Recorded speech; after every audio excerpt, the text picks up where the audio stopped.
Now let's talk about the history of the left-wing politics and the history of communism, socialism, and etc. etc. So communism is basically sharing and caring on the whole new different level. जो ये communism है, हालांकि इसकी जो बात सबसे पहले की गई वो कार्ल मार्क्स द्वारा कम्युनिस्टो मैनिफेस्टो में कहा गया था, उनकी बुक जो उनके मरने के बाद पब्लिश हुई। तो जो वर्ड कम्युनिज्म है ये जो फेमस हुआ है, ये फेमस तो हुआ है कार्ल मार्क्स द्वारा, लेकिन जो ये concept of sharing and caring है जो कम्युनिज्म का एक कहीं ना कहीं पीक प्रिंसिपल है कि जो वो है exploitation of the working class, exploitation of the have nots, तो उसको ख़त्म करने के लिए आपको क्या करना पड़ेगा, आपको करना पड़ेगा आधिपत्य ऑन रिसोर्सेज को ख़त्म। तो कोई भी अगर किसी रिसोर्स के ऊपर अपना आधिपत्य नहीं जमा पाएगा तो फिर वहाँ पे एक्सप्लॉयटेशन हो ही नहीं पाएगी। तो किसी का आधिपत्य नहीं है तो इसका क्या मतलब हुआ कि वो शेयर्ड प्रॉपर्टी है, उसको सब शेयर करेंगे। फॉर एग्जांपल हवा, तो जो एयर है, जो वाटर है, वाटर तो चलो आजकल नहीं कहना चाहिए, air, land, these things are the things which are not in a control of any. लेकिन देखो आजकल तो सब कुछ कंट्रोल करने लग गए, तो ये एग्जांपल मेरे को थोड़ा अजीब लग रहा है, लेकिन मेरे को लगता है कि आप मेरे कहने का मतलब समझ चुके हैं कि घूम फिर के जो पॉलिटिक्स थी लेफ्ट विंग की, उसकी जो शुरुआत है उसमें यही बात थी कि आप किसी भी रिसोर्स को प्राइवेटाइज नहीं करेंगे, सब सारी चीज़ें सबकी होंगी, जिस वजह से जो एक्सप्लॉयटेशन है वो ख़त्म हो जाएगा। लेकिन ये सारी बातें फ़िलॉसफी में काफ़ी अच्छी थी और ये कहीं ना कहीं एक यूटोपियन आइडिया था, क्योंकि जो भी एक नई फ़िलॉसफी, एक नई आइडियोलॉजी बनती है वो घूम फिर के एक यूटोपिया के बेसिस पे होती है। कहती है कि बेस्ट के सिनेरियो यही है, अगर वो बेस्ट के सिनेरियो देंगे ही नहीं तो वो किस बात की आइडियोलॉजी हुई, वो किस बात की चीज़ हुई जिसको चेज करा जाएगा लोगों के द्वारा या किसी गवर्नमेंट द्वारा। तो ये एक बात होती है। बाकी देखो स्टार्टिंग के अंदर जो की थिंकर हैं हमारे सबसे लेफ्ट साइड में है मार्क्स बाबा, फिर उसके बाद लेनिन आ गए, स्टालिन आ गए, यूएसएसआर वगैरह। अब ये देखा जाए अगर तो जो मार्क्स थे, मार्क्स जर्मनी, प्रशिया और फ्रांस इस एरिया के अंदर रहे, अपना बचपन उन्होंने गुजारा और वो एक वर्किंग क्लास से ही आते थे। तो उन्होंने देखा कि कैसे कैपिटलिज्म एंड इंडस्ट्रियलाइजेशन ने लोगों को एक्सप्लॉइट किया और लोगों को बिल्कुल गरीबी रेखा के आसपास रखा। और ये सब क्यों हो रहा था, क्योंकि घूम फिर के जो कैपिटलिस्ट थे, capitalist influence the government as the government was democrat, and in the democratic government it's obvious that powerful people will gain the power as nothing is in the hand of common people. On paper it is, but practically speaking it's not. So let's not get indulged in the topic of democracy, we have covered that in separate video. तो यहाँ पे क्या होता है कि जो communist थे Karl Marx, उन्होंने अपनी बुक कम्युनिस्टो मैनिफेस्टो लॉन्च की जिसमें उन्होंने आइडिया ऑफ कम्युनिज्म के बारे में बताया। फिर वो आइडिया ऑफ कम्युनिज्म उन्होंने कहा कि जो कैपिटलिस्ट हैं वो एक्सप्लॉयटेशन करते हैं, वर्कर्स को 18-18 घंटे काम दिया जाता है और इतना मतलब प्रताड़ित किया जा रहा है और वेजेस इतने कम है, गवर्नमेंट कुछ एक्शन ले नहीं रही है, एक्सेट्रा एक्सेट्रा। तो इन सारी चीज़ों को देखते हुए मार्क्स ने अपनी ये एक आइडियोलॉजी पेश की, कहा कि जो कम्युनिस्ट है, अब यूँ नहीं है कि मार्क्स से पहले कोई कम्युनिस्ट थे नहीं, या कम्युनिस्ट कह रहा हूँ, सोशलिस्ट नहीं थे। जो ये idea of helping the poor and helping the worker class, ये जो आइडिया है काफ़ी पहले से आ रहा है, जब से इंडस्ट्रियल रेवोल्यूशन शुरू हुआ तब से कहीं ना कहीं आइडिया चल रहा था। लेकिन जो इनसे पहले वाले थे ना, जो यूटोपियंस थे इनसे पहले वाले, वो कुछ ज़्यादा ही यूटोपिया के अंदर थे। वो यूँ कहते कि एक दिन आएगा, मतलब अगर इंडियन पर्सपेक्टिव से बताऊं तो फिर जो पहले थे मार्क्स से पहले जो लीडर्स थे सोशलिज्म के अंदर, वो थे काफ़ी ज़्यादा गांधीवादी टाइप के, दे फॉलोड द गांधीस्ट आइडिया। अब आप कहोगे गांधी तो बहुत बाद में आए थे, ये जो इससे पहले आइडियोलॉजी वाले थे वो तो काफ़ी पहले के थे। मेरा गांधीयन आइडिया का मतलब है आइडियलिज्म। जैसे गांधी जी का जो वो था कहना कि जब एक गाल पे थप्पड़ पड़े तो दूसरा गाल आगे कर दो, तो उसी टाइप की आइडियोलॉजी इनकी थी। और जो मार्क्स थे उनकी आइडियोलॉजी कहीं ना कहीं भगत सिंह, सुभाष चंद्र बोस इस टाइप की थी कि आपको पावर हथियानी पड़ेगी और आपको अपनी पावर दिखानी पड़ेगी। तो फिर वहाँ पे जो इनसे पहले थे उनका जो बेसिक आइडिया था peace and prosperity through morality, कि morally this is right, morally this is wrong. And Marx का आइडिया था peace and prosperity through power. Then this is the basic fundamental difference between Marx and other socialists. तो फिर marks ने कहा कि for the new birth, for the new birth of the society, for the new birth of anything, there is always a bloodshed, there is always a pain, there is always a sacrifice. So you worker class, you need to uprise yourself and be the part of the great revolution in which the whole world will be yours, and ultimately there will be no societal, no, I think this is also kind of utopia, but Marx said this: if all the workers unite, then nobody can stop them, and workers, you have nothing to lose except your chains. आप सिर्फ अपनी आज़ादी ही छीन सकते हो और आपके पास खोने के लिए सिर्फ एक चीज़ है, वो है आपकी दुख, दर्द और तकलीफ़ें। तो ये चीज़ बताई गई। तो कब जो वो थे मज़दूर थे जो उस टाइम पे वर्कर क्लास थे, उनको लगा यार बहुत बढ़िया चीज़ है, ये है वो है। लेकिन ना एक चीज़ को सोचना, कमरे में बैठ के उसको लिख देना, वो अलग बात होती है, और उसको फिर प्रैक्टिकली अप्लाई करना। अब कौन कैपिटलिस्ट लड़ेगा जाके? कैपिटलिस्ट के हाथ में है पावर, कैपिटलिस्ट के हाथ में गवर्नमेंट, कैपिटलिस्ट के हाथ में मिलिट्री एंड पुलिस। आपने बनाई, आपने धरना करना शुरू किया, आपके 4 डंडे मारे गए, आप सब भूल गए कि क्या कम्युनिज्म, क्या कुछ। क्योंकि जब 4 डंडे पड़ते हैं ना तो आदमी सब भूल जाता है कि कैसे करना था, क्या करना था। और इसके अंदर तो माइक टाइसन की भी काफ़ी फेमस एक वो है कोट कि everybody has a plan until they got punched on the face. तो यही चीज़ होती है। तो फिर मार्क्स भी इस चीज़ से डर के वो अपनी बुक खुद पब्लिश नहीं करते जो वो लिख चुके हैं, वो उनके मरने के बाद पब्लिश हो पाती है। और जब वो पब्लिश होते तो उनके आइडियाज़ को काफ़ी पॉपुलरली कहा जाता है, क्योंकि वो थे थोड़े गरम दल के, वो थे थोड़े आइडियलिस्टिक से रियलिस्ट की तरफ जाने वाले। वो कह रहे थे कि जो पहले वाले सोशलिस्ट कह रहे थे कि एक दिन आएगा जब कैपिटलिस्ट जो है वो अपनी दया दिखाएंगे आपके ऊपर, और आपके साथ जो शोषण हो रहा है, जो आपका शोषण हो रहा है उसको रोका जाएगा, और आप यूँ करोगे, वो करोगे, दयालु। मतलब पहले जो कॉन्सेप्ट था वो था दया, मोरालिटी एक्सेट्रा एक्सेट्रा के ऊपर बेस्ड। लेकिन जो मार्क्स का कॉन्सेप्ट था वो था peace and prosperity through power. तो ये फ़र्क था इनमें। तो लोगों ने मार्क्स के आइडिया को इसलिए पसंद किया क्योंकि जब लोग दुखी होते हैं ना, तो जब लोग दुखी होते हैं और गुस्सा होते हैं तो वो हमेशा हार्ड पावर को चूज़ करते हैं, और जब लोग सुखी होते हैं और जब लोगों को कोई ख़ास इमीडिएट थ्रेट नहीं होता तो वो सॉफ्ट पावर को यूज़ करते हैं। तो ये फ़र्क था।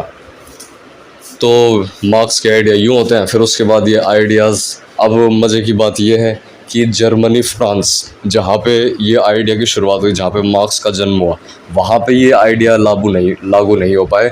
ये आइडिया लागू कहाँ हुए? ये लागू हुए रशिया के अंदर, सोवियत यूनियन के अंदर, उस टाइम पे द रशियन एम्पायर। तो फिर ये चीज़ फ़र्क आ जाता है इसका।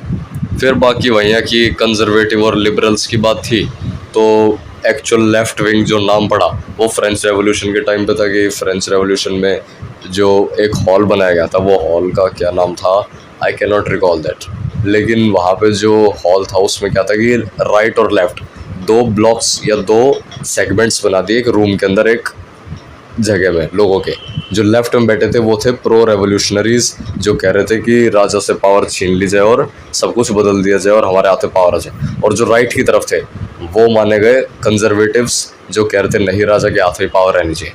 हालांकि आज के टाइम पे और उस टाइम पे काफ़ी फ़र्क है। उस टाइम पे जो चेंज लाना चाहते थे वो लेफ्टिस्ट थे, और जो मेंटेन रखना चाहते थे स्टेटस कोइस्ट पावर जो थी, तो स्टेटस कोइस्ट पावर को राइट विंग वाला माना जाता था, और जो स्टेटस चेंज पावर थी उसको लेफ्ट विंग माना जाता था।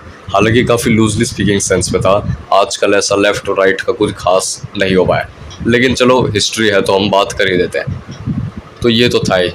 अब बाकी हमारी जो नेक्स्ट बात है वो ये है कि लेफ़्ट विंग पॉलिटिक्स कहाँ से हुई, कैसे हुई। तो वो तो हम देख ही चुके हैं कि ये घूम फिर के फ्रेंच रेवोल्यूशन से शुरू होता है। उसके बाद जो ये लिबरलिज्म है, इस लिबरलिज्म का ही जो रूप था आगे जाके वो कैपिटलिज्म के रूप में निकल के आता है, और यही कैपिटलिज्म कारण बनता है कम्युनिज्म की शुरुआत का। तो इसलिए आपको लिबरलिज्म का भी थोड़ा बहुत आइडिया होना चाहिए ताकि आप समझ पाएँ कि कैपिटलिज्म कैसे काम करता है और फिर अल्टीमेटली कम्युनिज्म कैसे काम करता है। तो लिबरलिज्म के अंदर वही है कि जैसे रेनेसां होता है यूरोप के अंदर, लोगों को समझ में आता है कि अब हमें सिर्फ और सिर्फ चर्च, सिर्फ और सिर्फ राजा, इनके भरोसे नहीं बैठना पड़ेगा, हमें रैशनैलिटी को प्रमोट करना चाहिए, अब हमें अपने आप को एम्पावर करना चाहिए। तो लोगों को जब ये समझ में आता है तो फिर लोगों का डेवलपमेंट होता है। लोगों का डेवलपमेंट होता है तो कुछ डेवलपमेंट के लिए इनोवेशन होती है, और जब इनोवेशन होती है तो जो इनोवेशन करता है उसके पास पावर आती है, क्योंकि आपने अगर कोई ऐसी चीज़ बनाई जिसको पूरी दुनिया के अंदर सराहा जा रहा है और आपको कम माना जा रहा है कि आप क्या इन्वेंटर हो, आपने यूँ कर दिया वो कर दिया, तो आपके पास अल्टीमेट पावर आएगी, और जिसके पास पावर आ जाती है फिर उसके पास पैसे भी आ जाते हैं।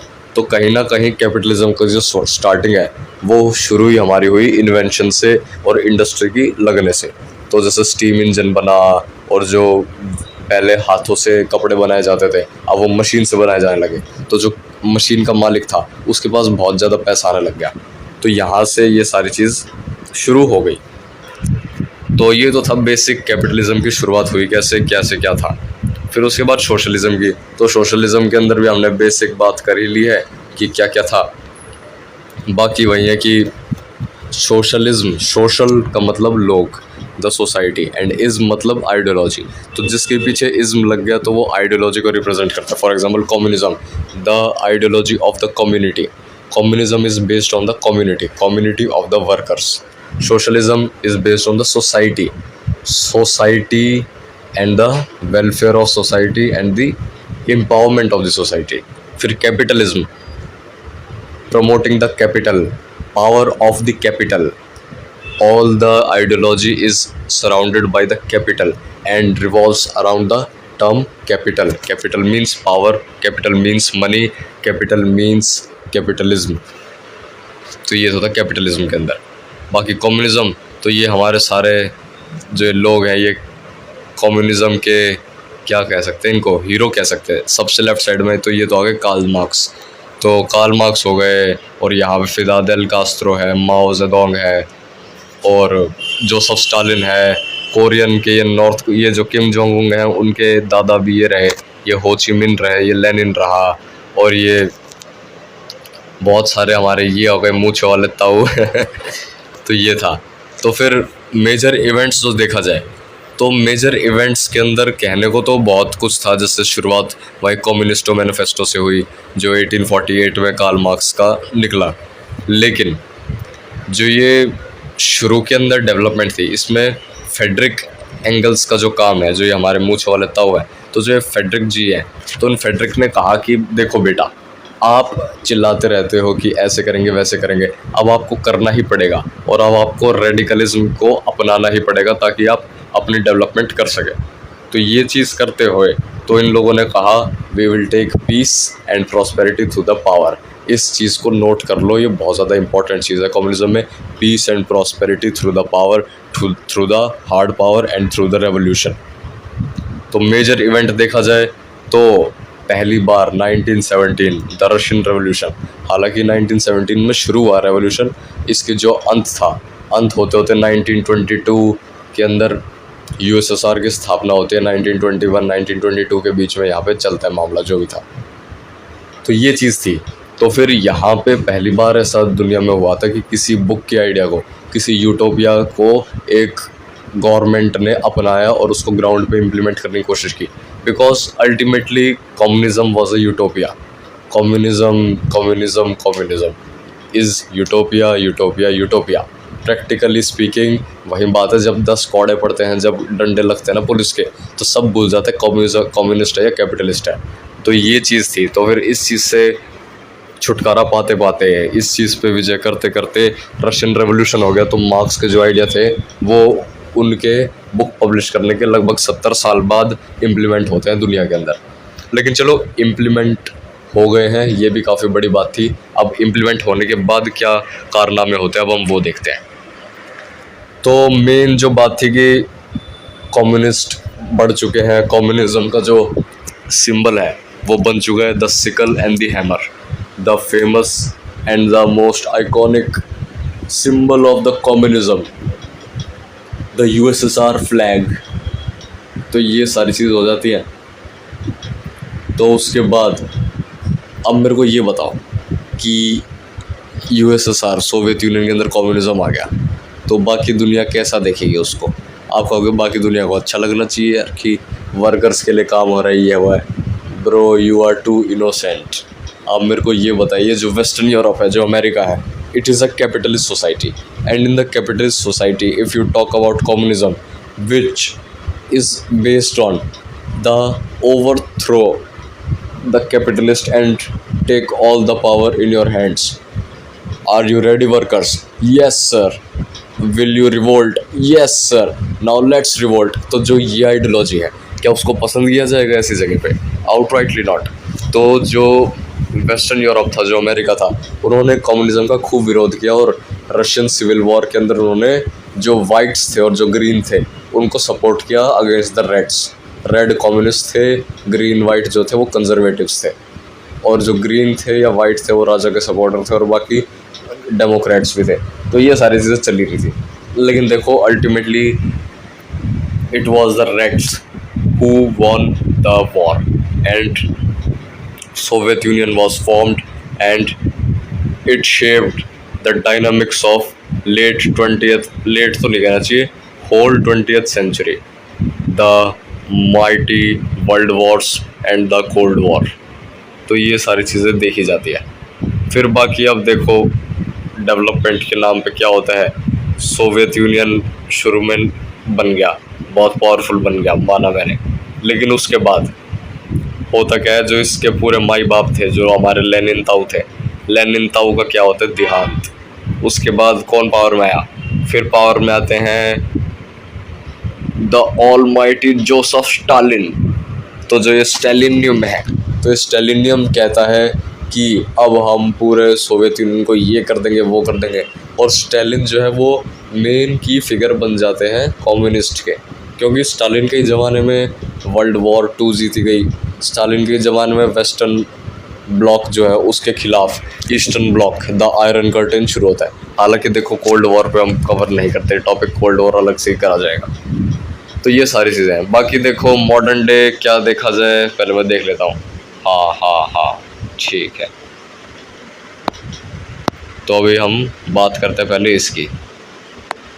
इसकी मॉडर्न डे रियलिटीज़ की।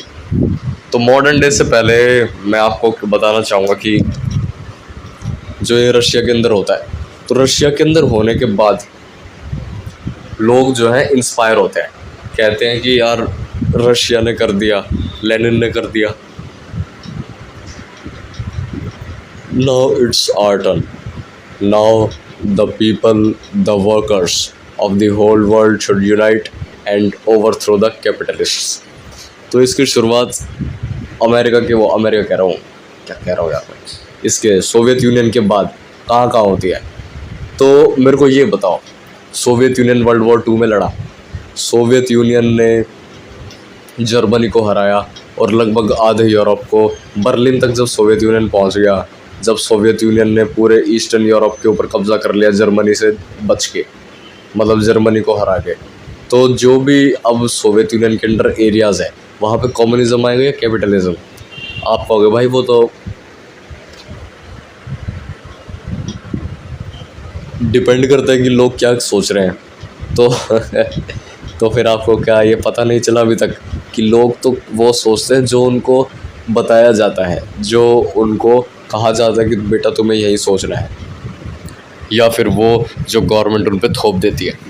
तो सोवियत्स ने थोप दिया, कम्युनिस्ट ने थोप दिया पूरे ईस्टर्न यूरोप के ऊपर कम्युनिज्म, कहा कि तुम कम्युनिस्ट हो और तुम में से हर किसी देश के अंदर कम्युनिस्ट गवर्नमेंट बिठाई जाएगी। तो ये चीज़ फाइनलाइज हो गई। तो फिर उसके बाद लोगों ने कहा इट्स ओके, और वहाँ पे बैठ जाते कम्युनिज्म।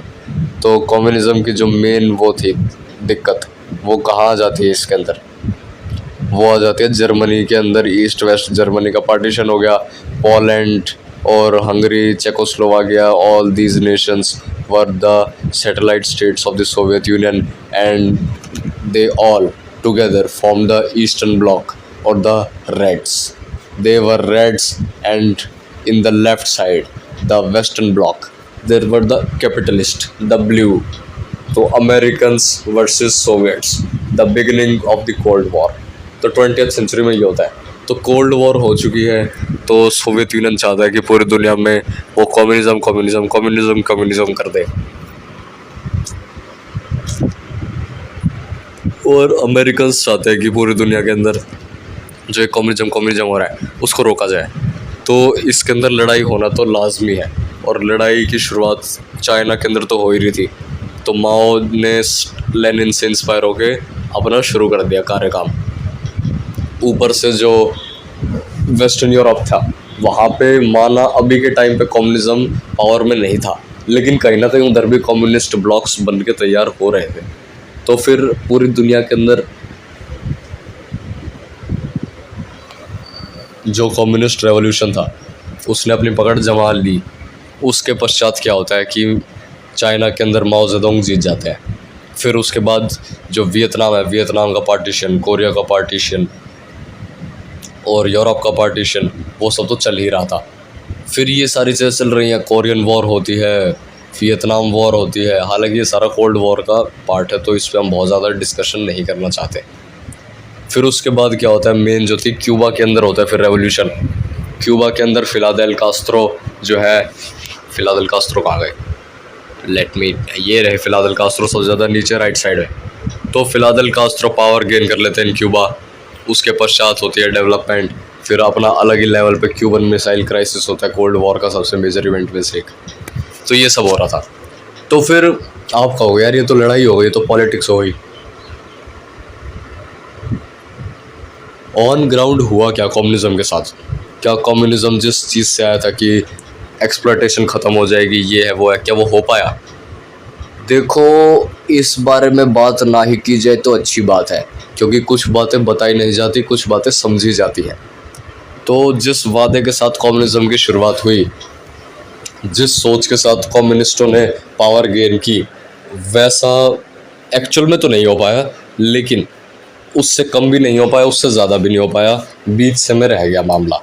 फॉर एग्ज़ाम्पल, जो रशिया था, सोवियत यूनियन था, उसकी जो जीडीपी पर कैपिटा थी वो वर्ल्ड एवरेज से नीचे चल रही थी in the starting of the cold war. हालांकि बाद में आते आते सोवियत यूनियन ने काफ़ी हाई स्केल पे इंडस्ट्रियलाइजेशन किया, और वहाँ पे क्या था कि गवर्नमेंट के हाथ में सारी पावर थी for the industries. Every industry was nationalised.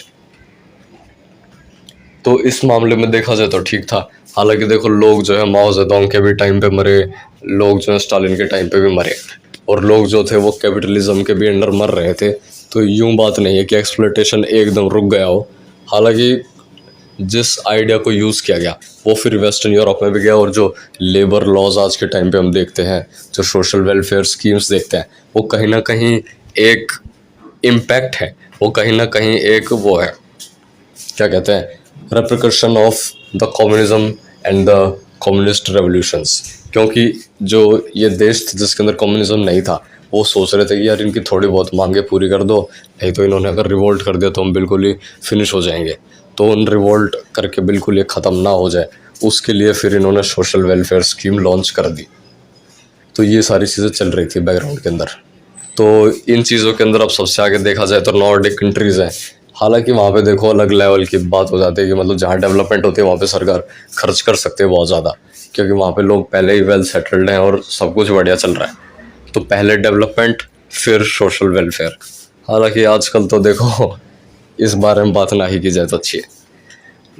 और अगर आज की बात करें तो सोवियत यूनियन बिखर जाता है after the end of cold war, because of the lack of funds, because of the lack of politics और एक्सेट्रा एक्सेट्रा। वो एक अलग टॉपिक है। तो आज के टाइम पे देखा जाए तो कम्युनिज्म चाइना के अंदर है, और वहाँ पे है, क्यूबा के अंदर है, नॉर्थ कोरिया में है, वियतनाम में है। लेकिन these all are pseudo communist states. जो एक्चुअल कम्युनिज्म की बात कही गई थी, जो एक्चुअल यूटोपिया सोचा गया था, उसमें तो ये सोचा गया था कि कोई स्टेट ही नहीं होना चाहिए, कोई गवर्नमेंट ही नहीं होनी चाहिए, क्योंकि जहाँ पे भी गवर्नमेंट और स्टेट हो गया वहाँ पे पावर कहीं ना कहीं कॉन्सेंट्रेट हो जाएगी, जो कम्युनिज्म की बेसिक फिलॉसफी के अगेंस्ट है। लेकिन देखो वही है, यूटोपियन जो थिंकिंग है वो और प्रैक्टिकल के अंदर काफ़ी फ़र्क आ जाता है। तो जो हमारे स्टालिन लेनिन ये सारे थे, उन्होंने कम्युनिज्म को थोड़ा लेनिनिज्म और स्टालिनिज्म के अंदर कन्वर्ट कर दिया। फिर माओइज्म भी आ गया, नक्सलिज्म भी आ गया, एक्सेट्रा। तो ये है कहीं ना कहीं कम्युनिस्ट की ब्रांचेस ही। तो चाइना है, चाइना में गवर्नमेंट तो कम्युनिस्ट है, लेकिन वहाँ पे जो सोसाइटी है वो भी कैपिटलिस्ट बन चुकी है, वहाँ पे भी इंडस्ट्री वगैरह सब कुछ आ गया था। वियतनाम है, वियतनाम भी कहने को कम्युनिस्ट है, लेकिन वहाँ पे भी पूरा कैपिटलिज्म है, पूरा इंडस्ट्री फलाना ढिंकाना खूब चलता है। तो ये सारी लूजली स्पीकिंग सेंस में है। और अब कहने को अमेरिका कैपिटलिस्ट है, कहने को वेस्टर्न यूरोपियंस, और आज के टाइम तो पूरा यूरोप ही कैपिटलिस्ट है, लेकिन फिर भी वहाँ पे आज के टाइम पे सोशल वेलफेयर के नाम पे भी कम्युनिस्ट यूज़ की जाती है, कम्युनिस्ट फिलॉसफीज, कम्युनिस्ट आइडियाज़। तो ये बात भी हो जाती है। तो मॉडर्न डे में देखा जाए तो कहीं ना कहीं जो लेबर लॉज हैं, सोशल वेलफेयर स्कीम्स है, जो आज के टाइम पे फ्री बीज देखते हैं या फिर कहते हैं ये योजना फलाना ढिकाना, वो सारा कहीं ना कहीं घूम फिर के कम्युनिज्म और सोशलिज्म के आइडिया के ऊपर ही बेस्ड है। So thank the Marxists, Leninists and the communist for the things that you are getting right now, because if they were not in the place, then you may be a poor worker getting exploited in the factory. बाकी capitalism और communism का जो main difference है वो तो हम देख ही चुके हैं। कैपिटलिज्म के अंदर अलग चीज़ होती है और सारा कुछ होता रहता है। और ये जो है आप ये नीचे वाले पिक्चर्स जो है काफ़ी अच्छी चली रही है। कैपिटलिज्म जो है, कैपिटलिस्ट कैसे दिखाते हैं, जो लेफ्ट साइड में है, मतलब जो वो है ब्लू कलर के हैं कैपिटलिस्ट, और जो रेड कलर के हैं वो है वर्कर्स। तो वर्कर्स और इसके कैपिटलिस्ट के बीच में क्या रिलेशन है, इसको बताया जा रहा है। तो यहाँ पे कैपिटलिस्ट जो है कैपिटलिज्म को कैसे दिखाते हैं कि पैसा ही पैसा होगा, और पैसा ही पैसा होगा तो सब में बटेगा, बकरा कटेगा तो सब में बटेगा। तो ये फिलॉसफी है कैपिटलिस्ट की फॉर द कैपिटलिज्म। लेकिन जो सोशलिस्ट है वो कहते हैं कि पैसा छीनो कैपिटलिस्ट से और हमें अपने पास लेना पड़ेगा, जो आप पिक्चर में देख भी सकते हैं। फासिज्म कहता है कि कैपिटलिस्ट जो है, जो एलिट है, उनका ही रूल रहना चाहिए, क्योंकि आम जनता को कुछ समझ में नहीं आता और आम जनता काफ़ी अच्छे से, हालांकि ये जो सारी चीज़ें लूजली स्पीकिंग सेंस में है, यूँ भी हो सकता है कोई socialist leader fascist tendency show कर दे, कोई कट्टर राइट विंग वाला भी कट्टर लेफ्ट विंग वाली फिलॉसफी शो कर दे। तो ऐसे कोई हार्ड एंड फास्ट एक लाइन नहीं है, it's all blur, it's all the frontier. In the ideologies there is no concept of border line, there is a concept of frontiers, and in those frontiers there is always a ambiguity, and the one who exploits the ambiguity, the one who utilizes the ambiguity, rules and creates the history. So this is what the frontier concept in the ideologies is. फिर socialism जो है, socialist कैसे बताते हैं, socialism को capitalist कैसे बताते हैं, और एनार्की तो होता है भाई जिसके पास लाठी उसके पास भैंस, जिसकी लाठी उसकी भैंस, जिसके पास पावर वही करेगा रूल। एनार्की के अंदर तो ये होता है। बाकी कंक्लूजन के अंदर वही है कि देखो गवर्नमेंट के अंदर कैसे क्या हुआ आज के टाइम पे भी। अब जैसे अमेरिका है, अमेरिका के अंदर डेमोक्रेट्स लेफ्टिस्ट है और जो रिपब्लिकन्स है वो राइटिस्ट है। भारत के अंदर भी जो इंडी अलायंस है वो लेफ्टिस्ट है, और जो एनडीए है वो राइट है। और वहाँ पे यूरोप के अंदर देखा जाए तो जैसे यूरोप के अंदर भी, लेकिन यूरोप के लीडर्स को कोई ज़्यादा जानता है नहीं। जैसे जो वो है क्या कहते हैं, इमैनुअल मैक्रोन, वो थोड़े लेफ्ट लीनिंग के हैं। जॉर्जिया मेलोनी जो है इटली की, वो राइट लीनिंग की हैं। जो हिटलर और मुसोलिनी थे वो काफ़ी राइट लीनिंग के थे। जो पुतिन है वो, उसको तो हम अलग ही लेवल पे है, वो पता नहीं क्या कहें उसको, कुछ फिलॉसफी किस तरफ, कुछ फिलॉसफी किस तरफ। बाकी फिर इससे पहले जो कम्युनिस्ट स्टेट्स थे उसके अंदर जैसे माओ जेडोंग है, जिनपिंग है, सारे लेफ्टिस्ट हैं, कम्युनिस्ट हैं। तो ये सारी चीज़ें थी।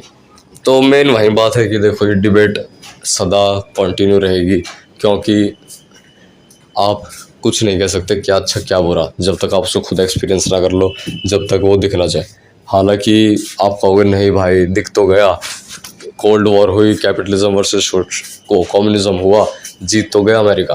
तो भाई वो अमेरिका जीता है, कैपिटलिज्म थोड़ी ना जीता है। आइडियोलॉजी को हराना इतना आसान नहीं होता, क्योंकि आप गवर्नमेंट को गिरा सकते हो, देश को गिरा सकते हो, लेकिन आप सोच को नहीं गिरा सकते। आपको किसी भी फिलॉसफी, किसी भी आइडियोलॉजी, किसी भी सोच को गिराने के लिए दशक लग जाते हैं। आप आजकल ऐसी सोसाइटी में जी रहे हो जहाँ पे कैपिटलिज्म अच्छा है, आपको लग रहा है। इसका एग्जांपल मैं आपको वैसे भी दे सकता हूँ, जैसे कि मान लो अगर आप स्टूडेंट हो, तो स्टूडेंट के अंदर मान लो टीचर है। टीचर क्या करे कि आपको, अगर आप अच्छे स्टूडेंट हो तो आपको बहुत ज़्यादा अच्छा ट्रीटमेंट दिया जाए, और आप ख़राब स्टूडेंट हो तो आपको काफ़ी ज़्यादा ख़राब स्टूडेंट बनाया जाए। तो टीचर की इस हरकत को आप सपोर्ट करोगे, आप कहोगे टीचर ठीक कर रहा है अगर आप अच्छे स्टूडेंट हो तो, और आप कहोगे टीचर ख़राब कर रहा है अगर आप बुरे स्टूडेंट हो तो it's again all about the perspective, it's all again about the position which you hold. तो यहाँ पे बुरा सही कुछ नहीं होता, यहाँ पे पर्सपेक्टिव होता है। आपके पर्सपेक्टिव में कुछ हो सकता है, दूसरे के में क्या पता वो ना हो। तो इस बात को मद्देनज़र रखते हुए हम इस डिबेट को यहाँ पे कंक्लूड करते हैं। और आज का टॉपिक हमारा काफ़ी लूजली स्पीकिंग में था, हालांकि कम्युनिज़म बहुत बहुत बड़ा टॉपिक है, लेकिन कोशिश की गई है यहाँ पे पूरे कम्युनिज़म के हिस्ट्री को देख लिया जाए। ठीक है, थैंक यू वेरी मच।